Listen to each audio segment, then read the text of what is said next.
ছিল রামের আরেকটা ছোট ভাই লক্ষণ, বলে হুজুর এটাও ভগবান। বলে সীতাকে বাঁচাইছিল যে হনুমান, বলে হুজুর এটাও তো ভগবান। বলে তাহলে জিব্বার মধ্যে কামড় দেওয়া কালির কি খবর গো? বলে আছে গো, এইটাও আমাদের সিজনাল আরেকটা ভয়ঙ্কর ভগবান। বলে ও আচ্ছা, তাহলে কালির নিচে শুয়ে আছে শিব বাবাজি, ওনার কি অবস্থা? বলে আছে, উনি তো আমাদের আরেকটা ভগবান। বলে ও আচ্ছা, শিবে কি বিয়ে শাদী করছে না? কই করছে তো, কালীরেও করছে, দুর্গারেও করছে। বলে দুর্গা, তোর সাথে দুর্গা? বলে হ্যাঁ, এটা আমাদের বিগ ভগবান। বলে দুর্গার পাশে যে আছে তার মেয়ে লক্ষ্মী, বলে এটা তো আমাদের ধন সম্পত্তির ভগবান। বলে তার পাশে আছে সরস্বতী, বলে এটা তো বিদ্যা বুদ্ধির ভগবান। বলে এর পাশে কার্তিক, বলে আধ্যাত্ম ভগবান। বলে এটার পাশে গণেশ, বলে হাতি মার্কা ভগবান। বলে গণেশের পাশে কলা গাছ, বলে এটা গণেশের বউ, এটাও ভগবান। বলে তাহলে তুলসী গাছ, এটাও তো আমাদের সর্বত, এটা হলো ওষুধি ভগবান, সর্দি গাছের ভগবান। বলে আচ্ছা, তাহলে বেল গাছ, বলে এটা সর্বতী ভগবান। বলে শেওড়া গাছ, এটা ভূতপ্রেতের ভগবান। বলি মা গঙ্গা, বলে এরা ভাঙ্গা ভগবান। বলে আগুনের কি খবর? বলে এটা আমাদের অগ্নি ভগবান। বলে যাই ভাই, তাই যদি ভগবান হয়, তাহলে কালকে শনিবার আছে, শনি দেবতা আসবে,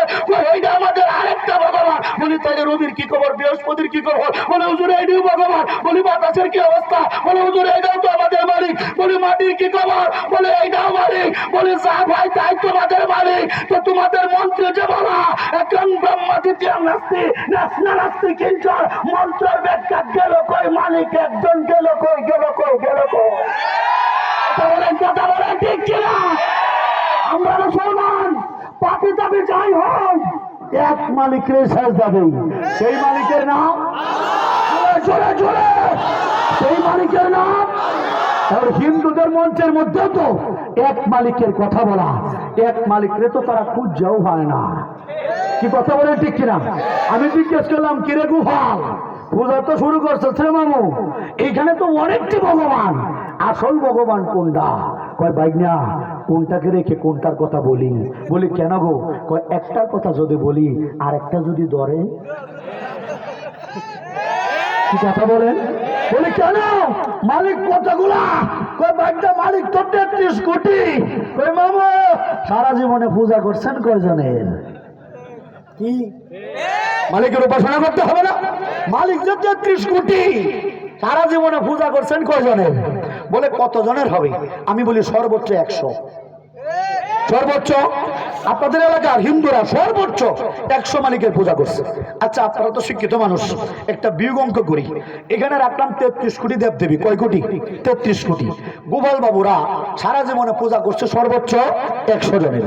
100 জন দেবতার পূজা কেন করলেন? বলে স্বর্গে যাবার জন্য। কোথায় যাবে? কোথায় যাবে? বলে স্বর্গে যাবার জন্য। আমি বললাম দাদু, ধরলাম আপনাকে 100 দেবতা স্বর্গে দিল, স্বর্গে দেবতা মোট কত? অঙ্কটা ভালো করে ব্রেনটা একটু খাটান। দেবতা কত কোটি? 33 কোটি। এর মধ্যে একজন হিন্দু পূজা করছে কয়জনের? 100 জনের। 100 জন স্বর্গে দিল, মানলাম দিল, বাকি রইল কত? 32 কোটি 99 লক্ষ 99,900। কি আমার অঙ্ক ঠিক আছে তো? আলহামদুলিল্লাহ, আমি আনন্দমোহন কলেজ থেকে মাস্টার্স কমপ্লিট করেছি সায়েন্স থেকে, এগুলো আমি গবেষণা করেছি বাজান। এখানে 33 কোটির ভিতর থেকে 100 দেবতা স্বর্গে দিল, আর বাকি রইল 32 কোটির উপরে। কথা বলেন ঠিক কিনা?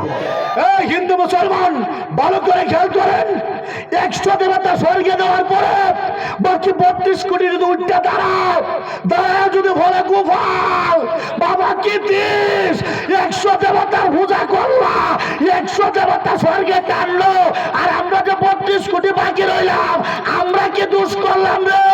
আয় আয় আয় আয় আয়, নরকে আয়, নরকে আয়, নরকে আয়। চিৎকার করে বলেন কথা ঠিক কিনা? 100 দিব স্বর্গে, 32 কোটি টানবো নরকে। আমি অসিক বিল্লাহ নুমানি এটা চাই না। আমি চাই তারাও যেন স্বর্গে যায়। কি কথা বলেন ঠিক কিনা? স্বর্গে যাওয়ার লাগিয়া আমার একটা দায়িত্ব আছে না? দীর্ঘ 22টা বছর তাদের সাথে ছিলাম, তাদের ধর্মের প্রসাদ প্রসাদ খাইছি, তাহলে তাদের একটু মুক্তির জন্য একটু মন্ত্র বাইর করে দেওয়ার দরকার আছে না নাই? ওই এলাকার হিন্দু ভাইরা, আমি আপনাদের জন্য সুসংবাদ দিয়ে আসছি, আর এত এত দেবতার পূজা করা লাগবে না, আর লাউলেন্ডি খাতা ঘুরতে হবে না। এক মালিকের সন্ধান নিয়ে আসছে আপনাদের কাছে। বলতে পারেন সেই এক মালিককে? আমরা বলি আল্লাহ। আমরা কি বলি? হিন্দুরা তো মানি না, তারা কি বলে? এখন তারা তো আমাদের কথা মানবে না, এটাই তো নিয়ম। বলি কেন মানো না গো? বলে আমরা তো তোমাদের মন্ত্র কোরআন মানি না, আমরা মানি মন্ত্র। তারা কি মানে কি মানে? আচ্ছা মুরব্বীরা, জ্ঞানী মানুষ আপনারা, আমি চোখ দেখে বোঝা যায় খুব একটা মনোযোগ দিয়ে আপনারা শুনতেছেন, অনেক খেয়াল করতেছে। আল্লাহু আকবার।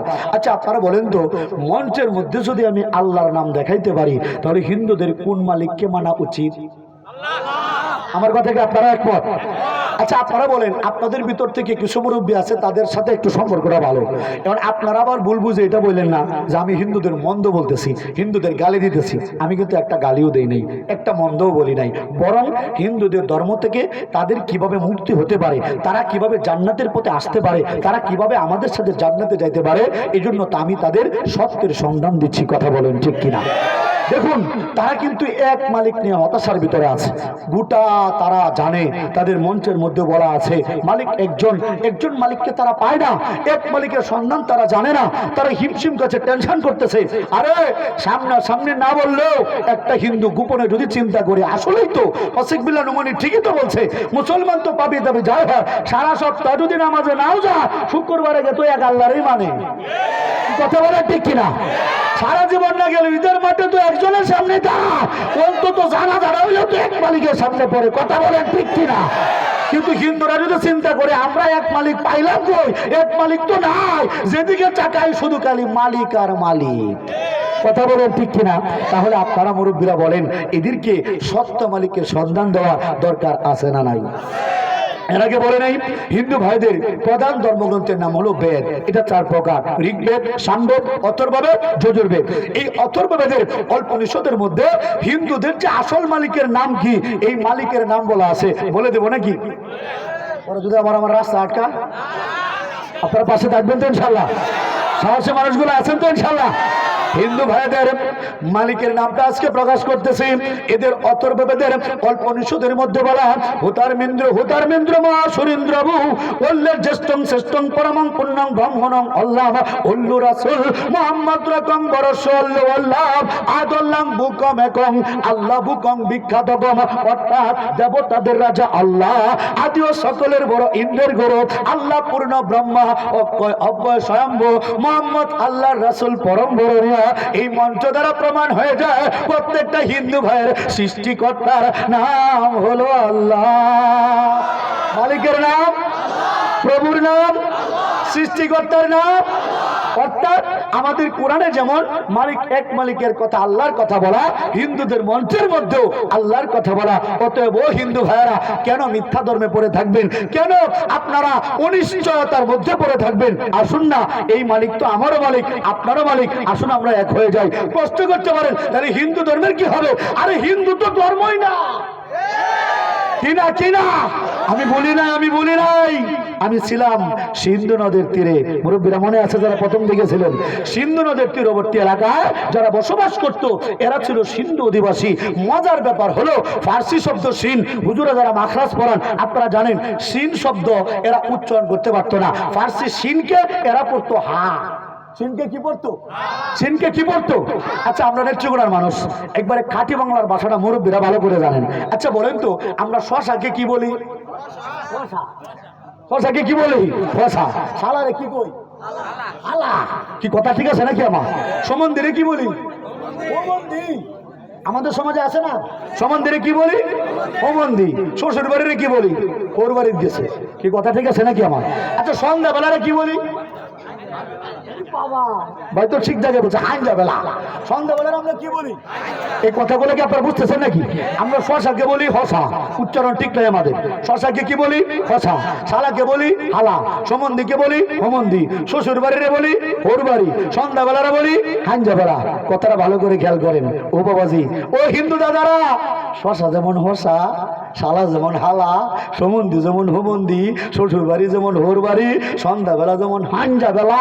এই সিন্ধু তেমন হিন্দু। এটা কোনো ধর্ম না রে বাবা, এটা একটা এলাকার নাম, এটা একটা এলাকার নাম। চিৎকার করে বলেন কথা ঠিক কিনা? আর ধর্ম কোনটা? ধর্ম হলো আর ইসলাম ধর্মে আপনারা আসুন। ইসলাম ধর্মে আসার ক্ষেত্রে 1 নম্বর যে কাজটা করতে হবে, শিরিক ছেড়ে দিতে হবে। কি ছাড়তে হবে? শিরিক। আমাদের যে কালেমাটা, কালেমার দিকে লক্ষ্য করেন। আমাদের কালেমার প্রথম শব্দ কিন্তু নেগেটিভ। প্রথম শব্দ কি? নেগেটিভ। প্রথম কালেমা শুরু হয়েছে কি দিয়া? লা। প্রথম শুরু কি দিয়া? লা। লা মানে জোরে বলেন না, লা মানে নাই। প্রথম ভালো করে খেয়াল করেন, কালেমাটা খেয়াল করে অনেক কিছু বুঝে যাবেন। আমাদের কালেমা শুরু হয়েছে না দিয়া, প্রথমে শুরু হয়েছে লা। লা মানে নাই। প্রশ্ন কি নাই? ইলাহা নাই, অন্য কোনো মালিক নাই। ভালো করে খেয়াল করেন, লা নাই, কি নাই? ইলাহা। লা ইলাহা এর অর্থ হলো কোনো মালিক নাই। এর মানে হলো প্রথমেই এই কলটা খালি করতে হবে, এই বুকটা খালি করতে হবে। মুসলমান, পবিত্র রমজান মাস আসতেছে, রমজানে ইবাদতের কৌশল শিখায় দিই। রমজানে ইবাদত করতে হলে প্রথম যে কাজটা করতে হবে, এই বুকটা খালি করতে হবে, এই কলটা পরিষ্কার করতে হবে, এই বুকটা খালি করতে হবে। মনে রাখতে হবে, যে বুকের মধ্যে, যে কলবের মধ্যে আর কেউ নাই, সেই কলবে থাকে আমার আল্লাহ। লা ইলাহা অর্থাৎ অন্য কোনো মালিক নাই। এটা বলে আমরা বাম দিক থেকে টান দেব। পীর সাহেবরা আমাদের সবক দেয়, আমাদের চিশতিয়া, কাদিরিয়া, নকশবন্দিয়া এই সব তরিকার একই জিকির লা ইলাহা বলে আমরা বাম দিকে, বাম স্তরের নিচ থেকে আমরা কল্প থেকে একটা টান দিই, লা ইলাহা। এর মানে হলো কোনো প্রভু নাই, কোনো মালিক নাই, এটা বলে আমরা ডান দিকে ফেলে দিই। বুকটা যখন খালি হয় তখন এই বুকের মধ্যে ধাক্কা মারতে হয়, ইল্লাল্লাহ ইল্লাল্লাহ ইল্লাল্লাহ ইল্লাল্লাহ ইল্লাল্লাহ ইল্লাল্লাহ ইল্লাল্লাহ, আল্লাহু আকবার। জোরে বলেন আল্লাহু আকবার। তার মানে লা ইলাহা ইল্লাল্লাহ, অন্য কোনো মালিক নাই, আছে শুধু, জোরে আছে শুধু, আছে শুধু আল্লাহ। আল্লাহু আকবার। এটার ভিতরে ঢুকতে গেলে আমাদের প্রথমেই ও মুসলিম ভাইদেরকে যে কাজটা করতে হবে, ইসলামে প্রবেশ করতে গেলে প্রথমেই শিরিক ছেড়ে দিতে হবে, মূর্তি পূজা ছেড়ে দিতে হবে, মিথ্যা কোনো মালিকের পূজা করা যাবে না। কি কথা বলেন ঠিক কিনা? কারণ শিরিক করা হলো পৃথিবীর সবচেয়ে বড় গুনাহ। এই শিরিকের গুনাহটাই মুসলমান ব্যতীত আর সবাই করতেছে। কথা বলেন ঠিক কিনা? আর এই শিরিকের গুনাহ যদি কেউ করে তাহলে সেই ব্যক্তি কখনো জান্নাত পাবে দূরের কথা, জান্নাতে গ্রান্টুকু কোনোদিন পাবে না। আমরা যাই কিছু করি, যদি শিরিক না করি আমরা জান্নাতে হয়ে যাব, কিন্তু শিরিক করলে বাজান জান্নাতের কোনো আশা নাই। হিন্দুরা বলতে পারে, হুজুর আমরা যে মূর্তি পূজা করি শিরিক, এটা আপনাদের ধর্মে নিষেধ, আমার হিন্দু ধর্মেও কি নিষেধ? 100% নিষেধ, 100% নিষেধ। আমি যদি এই মন্ত্র বলে দেই, এই গোপন মন্ত্র বলে দেই, তাহলে অনেক গোসাই বাবারা, অনেক পাল বাড়ির পাল বংশের মূর্তির ব্যবসা বন্ধ হয়ে যাবে। এরা আমার বিরুদ্ধে কেন বলে? শিমুলকান্দির হিন্দুরা আমারে গালিগালাজ কেন করে? এতদিন পর্যন্ত নেতাদেরকে নিয়ে আমার মাহফিল কেন বন্ধ করছে? কারণ ওয়াসিক বিল্লাহ বয়ান করলে মূর্তির ব্যবসা বন্ধ হয়ে যায়। কি কথা বুঝতেছেন নাকি আপনারা? এই ভাই, কম মূর্তি কিনছি, জিজ্ঞেস করেন ভাইদেরকে, কম মূর্তি কিনছি না, কারণ আমরা মুসলমান হয়ে গেছি, মূর্তি বেচবো কেটায়। কথা বুঝতেছেন নাকি আপনারা? অথচ দেখেন কত বড় ধোঁকা। ওই এলাকার সাধারণ হিন্দু